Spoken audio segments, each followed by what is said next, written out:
लोकसभा निवडणुकीनंतर आता महाविकास आघाडी आणि महायुती विधानसभा निवडणुकीच्या तयारीला लागली. लोकसभेत आलेल्या यशानंतर मवियाचा कॉन्फिडन्स चांगलाच वाढलाय, तर महायुतीनेही कमबॅक करण्यासाठी तयारी केली. पण विधानसभेच्या आधी सध्या जोरदार चर्चा आहे, ती म्हणजे विधान परिषदेच्या निवडणुकीची. शिक्षक आणि पदवीधर मतदारसंघाच्या निवडणुका पार पडल्यानंतर आता जुलै महिन्यात विधान परिषदेच्या 11 जागा रिक्त होत आहेत. त्यामुळे या रिक्त जागांवर कोणाला संधी द्यायची यासाठी सगळ्या पक्षांकडून चाचपणी सुरू आहे. नमस्कार, मी नीरज आणि तुम्ही बघता इन्स्पायर मराठी. सगळ्यात आधी विधान परिषदेच्या 11 जागांसाठी निवडणूक कार्यक्रम कसा आहे ते थोडक्यात बघूयात. विधानसभा आमदारांतर्फे निवडून जाणाऱ्या विधान परिषदेच्या 11 आमदारांचा कार्यकाळ 27 जुलैला संपणार आहे. यामध्ये भाजपचे 4, भाजपचा मित्रपक्ष असलेले रासपचे 1, काँग्रेसचे 2, शिंदे गट, ठाकरे गट, अजित पवार गट आणि शेकाप या पक्षाचे प्रत्येकी 1 आमदाराचा समावेश आहे. या 11 जागांसाठी 2 जुलैपर्यंत अर्ज भरण्याची शेवटची तारीख असून 3 जुलैला याची छाननी होणार आहे. 5 जुलैला अर्ज मागे घेण्याची शेवटची तारीख असून 12 जुलैला या जागांसाठी मतदान प्रक्रिया पार पडणार आहे.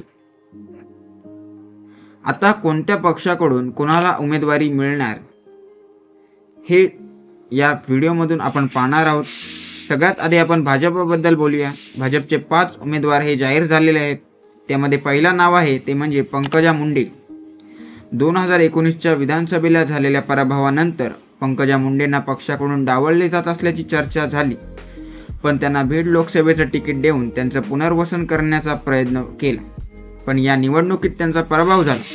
पण या निवडणुकीदरम्यान पंकजा मुंडे यांच्या पाठीशी बीडला ओबीसी समाज मोठ्या प्रमाणावर एकवटल्याचं पाहायला मिळालं. त्यांच्या पराभवानंतर त्यांच्यासाठी ओबीसी समाजात मोठी सहानुभूती असल्याचेही दिसून आलं.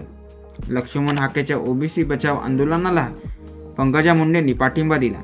त्यामुळे गोपीनाथ मुंडेंची कन्या म्हणून त्यांच्याबद्दल ओबीसी समाजात मोठा आदर आहे. तसेच राज्यात होणाऱ्या विधान परिषदेच्या 11 जागांसाठी भाजपकडून 5 नावांची घोषणा करण्यात आली आहे. त्यात पहिलं नाव म्हणजे पंकजा मुंडे यांचं, अमित गोरखे यांचं, योगेश टिळेकर, सदाभाऊ खोत आणि परिणय फुके यांचं विधान परिषदेसाठी भाजपाकडून नाव जाहीर करण्यात आलेलं आहे. आता बोलूयात शिंदे गटाबद्दल. शिंदे गटाकडून विधान परिषदेसाठी भावना गवळी यांची नावाची चर्चा आहे. तसेच अजित पवार गटाकडून 3 नावांची चर्चा सुरू असल्याचं दिसते. यामध्ये राजेश विटेकर यांचं नाव आघाडीवर आहे. तसेच बीडमध्ये पक्षवाढीसाठी काम करणाऱ्या संजय दौंड यांच्या सुरेश आणि सुरेखा ठाकरे यांच्या नावाचीही चर्चा आहे. आता महाविकास आघाडीचा विचार केला तर काँग्रेसकडून 3 नावांची विचार सुरू असल्याचं समजते.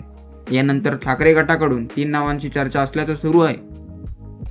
आता महाविकास आघाडीकडे असलेल्या संख्याबळानुसार त्यांचे 2 उमेदवार सहज निवडून येऊ शकतात. आता शेकापचे जयंत पाटील रिंगणात उतरण्यासाठी तयार असून शरद पवारांनी त्यांना आपला पाठिंबा दिला, पण ठाकरे गटाकडून त्यांना अजूनही पाठिंबा दिला गेला नाही आहे. त्यामुळे ठाकरे गट आपला उमेदवार देईल असल्याचं समजते. विधान परिषदेसाठी ही निवडणूक चुरशीची होणार आहे. आता व्हिडिओ आवडला असेल तर एक लाईक आणि चॅनलला सबस्क्राईब नक्की करा.